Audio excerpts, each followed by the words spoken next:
Hello guys, welcome back to this wonderful channel News Info TV, where we bring you nothing but the truth and we tell you the truth as it is. Good morning, good afternoon. If this is your first time of joining us on this wonderful channel, go ahead and hit the subscription button for us.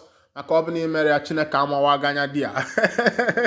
like button, the share button, and also the notification button so that whenever our news drop, we'll be the first to collect it. Let's go straight to the news proper so you will see as it hot, as it happen. Canadian court denies IPOB leader Asylum over 2019 Equeremado's attack / ESN affiliation. The news coming to us, the information coming to us is that the Canadian immigration has denied Chijioke Chukwudi his asylum application because it is said that he was involved in attacking Equeremado. Well, before I continue to bring this news to you, you need to understand that some people don't even understand what this freedom is all about because some people think that it's a kind of overthrow to Nigerian government, but it's not an overthrow because if you look at the processes, you will find out that these people are just fighting. The Biafrans are fighting to get freedom, not through the barrel of gun, but through legal proceedings, according to the stipulated, process in the UN Constitution. Of course, you also need to understand that self-determination is legal, according to United Nations Constitution. Yes, but it seems as if some people are misunderstanding these things, and due to propagandas and the way the NIG government tends to be pushing this thing, making it to look as if these people are fighting with the barrel of gun. You also need to understand there are some people that claim to be IPOB members, who are not IPOB members. They are just using this means to carry out evil acts. There are also some people that claim that they are ESN. They are not ESN members. They are also using this thing to carry out evil acts. There is these people recently, about 3 men who were caught on armed robbery. They kidnapped somebody, they swindled a car from somebody, and they were on police uniform. Unfortunately for them, they were caught, and they said they are working for the IPOB, they are working for ESN, Eastern Security Network. But these people are just criminals who are just carrying out, doing their own business in the bush. IPOB is not, they are not people who snatch people cars. They are learned people, they are intelligent people. Look at what Simon Ekpa just did the other day. After the Biafra government in exile was established, you saw the people that are in the position of leadership in the government. You will see doctors. Now, let me ask you, how can a doctor of education, a learned man, turn back and start carrying gun after you must have gone through the 4 walls of the university, and not even after the university you moved on to acquire a BSc. After your BSc, you acquired a MSc, master's degree. After your master's, you moved on to acquire PhD to become a doctor of education in your field of specialization. Then you are telling me that such a man will now turn to start carrying gun? No, it's impossible now, because he's learned, he's wide, he has read wide. Look at those boys that was caught the other day. The other one say he's a mechanic. The other one say he's repairing generator. These are the kinds of people that they call ESN, they call IPOB. So I want to let some people know that some of these things that you hear outside, that ESN members, this one, please, they are not ESN people. Those people are just criminals who gather themselves and who are sponsored by some political people. And they are carrying out their acts, and people are thinking that these people are ESN, these people are IPOB. They are spoiling the names of IPOB, spoiling the names of the Biafrans. These are just people who are paid to make sure that the struggle is frustrated. But the white people over there don't understand these things. All they read is what they tell them on the news. So let me go straight to the news and bring you the news proper. The Federal High Court in Canada has denied the asylum application of Davis Chijioke Chukwudi, a local coordinator of the proscribed indigenous people of Biafra, over his affiliation with violence-tainted Eastern Security Network, an offshoot of Ipob, as well as the separatist group intent to overthrow the Nigerian government by force. I am reading this news from Papers Gazette, and this is what was written on the news. And the reason why I'm trying to explain to you, so that you will not think that this is my own makeup. This is I'm taking this from the news to show you, the mindset of the Canadians, how they see these people, how they see people who are fighting for the freedom without knowing that there are some bad eggs who have decided to be spoiling the good work of the good people. Let's keep on going. The judge denies Gascon of the federal.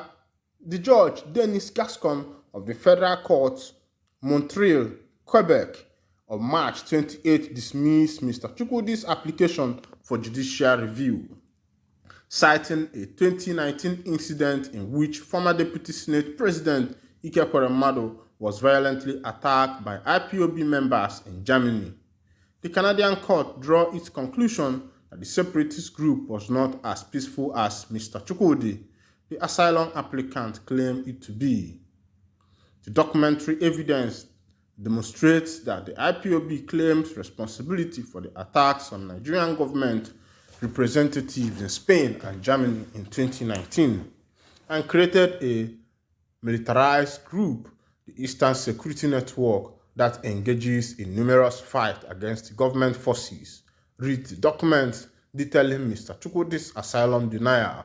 In sum, the IPOB's actions are indicative of its willingness to use force. In another paragraph, the foreign court said IPOB leader Nnamdi Kanu had on several occasions incited members to take violent action against the Nigerian government to drive home his secession demand. The ID Immigration Division found that the IPOB's leader Nnamdi Kanu, through his radio and television channels and his social media, encouraged violent acts against the Nigerian state on numerous occasions. Read the documents detailing the asylum denial. The court maintained the evidence of his incitement to violence was found to be contrary to the IPOB's and Mr. Chukwudi's claim that IPOB is a peaceful organization. Mr. Chukwudi challenged the court decision on 3 grounds, arguing that IPOB resorted to violent acts as a survival response and some sort of defense mechanism against the Nigerian government, which has long persecuted the group. But the court said violence against the government cannot be used to legitimize acts of subversion by force.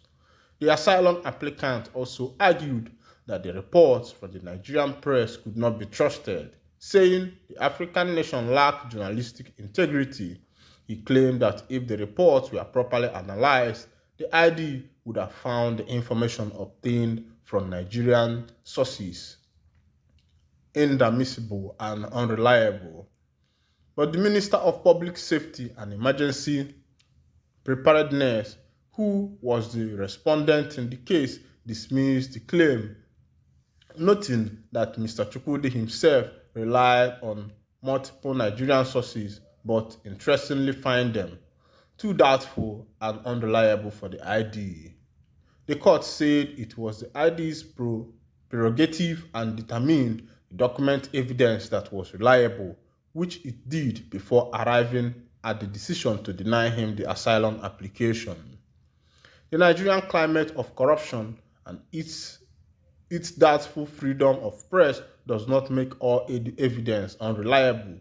Reads the documents as the court cited an article by a Germany-based publication, DW News, which reported the fight between Nigerian military and the ESN. Consequently, after carefully looking at all Mr. Chukwudi's argument, the court said it was not convinced that the Immigration Division ID erred in its decision to deny the IPOB's member application for asylum, hence dismissed the matter. In sum, I find that the ID could reasonably conclude, based on the documentary evidence before it, that the IPOB used force against the Nigerian government with the intention to subvert it and obtain secession of Biafra. This court's judgment is that this application for judicial reviews is dismissed without cost. The document dated March 28 stated the decision constituted a reasonable outcome based on the law and the evidence, and it has the requisite attributes of transparency, justification, and intelligibility. Mr. Chukwudi was represented by Mary Piera, a blessed Medad, while Lisa Miada appeared for the minister in the matter listed on the doc as IMM 347922. My people, I don't hear as see the sub. This one another matter and another wahala. Say the IPOB member will go approve, will go file for asylum. Say make German government accept and say as it happen. Be say German government don't deny him asylum, stating that that IPOB members were using force to subvert the Nigerian government and the military. And so, my people, what do you have to say about that? Please drop your comment on the comment section. Let's see your views on this matter. All Umuchuku, all the lovers of freedom all over the world that are watching us on this news, please try and drop your comments on the comment section. Let's see your view. What do you think about this case? What do you think about what is just happening now? Please, let's hear your view. Let's hear what you think about this matter.